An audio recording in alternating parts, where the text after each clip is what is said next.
Hi, I'm Dr. Rais, Associate Professor in White Medical College and Hospital, Pathankot.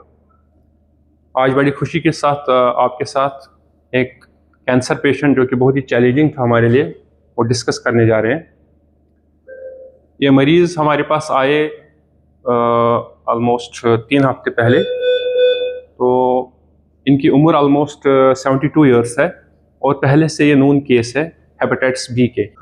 तो इनको पिछले 2-3 महीने से जो प्रॉब्लम हो रहा था ये कि जब भी ये खाना खाते थे उसके बाद पेट फूलता था और फिर उल्टी आने लगती थी। पहले तो सॉलिड फूड से हो रहा था, धीरे धीरे इनको इवन 1-2 हफ्ते से इवन लिक्विड फूड भी लेते थे, उससे भी फिर उल्टियाँ आने लगी और उल्टियों के साथ खून भी आता था, लैट्रिन के साथ खून आता था। तो फिर जब हमारे पास आए तो हमने इनको पूरा इवेलुएट किया, इनका अल्ट्रासाउंड, सीटी स्कैन, फिर एंडोस्कोपी, फिर बायोप्सी किया। तो पूरी इन्वेस्टिगेशन करने के बाद हमें पता चला कि इनको कैंसर है स्टमक में, जिसकी वजह से वहाँ ब्लॉक हो रहा है और ये सारी चीज़ें उसी वजह से हो रही हैं। तो चूंकि इनको बार बार उल्टियाँ आती थी, खा नहीं पा रहे थे, तो काफ़ी ज़्यादा इमेशिएटेड है, वज़न काफ़ी कम हो गया था। ऑपरेशन से पहले इनका 34 kg वज़न था, 34 किलो। इसके अलावा इनका प्रोटीन बहुत कम हो गया था, एल्बुमिन कम हो गया था, जो कि शरीर में बहुत ज़रूरी है। जब भी कोई ऑपरेशन करेंगे तो उसके बाद हीलिंग के लिए बहुत ज़रूरी है वो। खून इनका बहुत कम हो गया था, 4 ग्राम खून रह गया था इनको। इसी तरह इनको उल्टियाँ आने की वजह से कुछ लंग में भी जा रहा था, तो नमूनिया हो गया था लंग्स का। और जैसे और एक चीज़ मैंने बोला कि इनको हेपेटाइटिस बी भी था, जिसके लिए काफ़ी प्रिकॉशन लेना पड़ता है हमें, जो पूरी सर्जिकल टीम होता है, क्योंकि वो हेपेटाइटिस बी दूसरे लोगों यानी सर्जिकल टीम में से किसी को भी लग सकती है।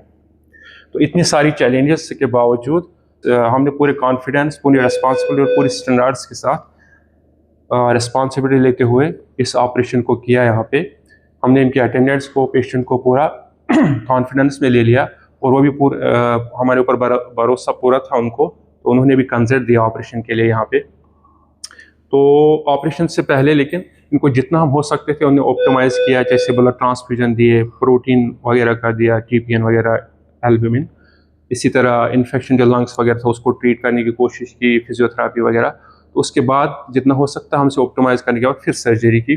तो सर्जरी इनका जो किया हमने, उसको हम बोलते हैं सब टोटल रेडिकल D2 गैस्ट्रेक्टमी, जिसमें कि लगभग स्टमक का 70 to 80% रिमूव करना पड़ता है। साथ में जो भी वहाँ लिम्फ नोड्स होते हैं वो पूरे रिमूव करने पड़ते हैं।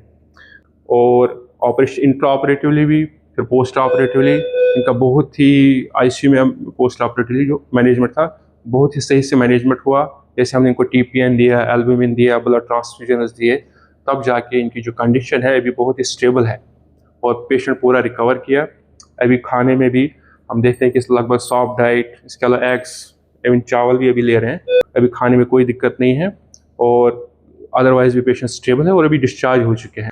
लेकिन ये तो फिलहाल सर्जिकल ट्रीटमेंट है, इसके बाद भी इनको और थेरेपी की ज़रूरत पड़ेगी, जैसे कीमोथेरेपी वगैरह, क्योंकि कैंसर में ये एक लंबी लड़ाई होती है। तो जहाँ सर्जरी एक तरफ करनी है तो दूसरी तरफ से इनको फिर जैसे स्टेज है इसका कैंसर का, उस लिहाज से इनको आगे भी और थेरेपी, कीमोथेरेपी वगैरह की ज़रूरत पड़ेगी। तो एक बार पेशेंट से भी इसके बारे में जानने की कोशिश करेंगे कि ऑपरेशन से पहले और उसके बाद उनकी कंडीशन कैसी थी। एक बार बताएंगे आप? हाँ जी, बताऊँगा। मेरा प्रश्न करने के पहले मेरी कंडीशन बहुत ख़राब थी। मैं 2.5-3 महीने से खाना नहीं खा रहा था, ना पच रहा था, ना ही खाता था।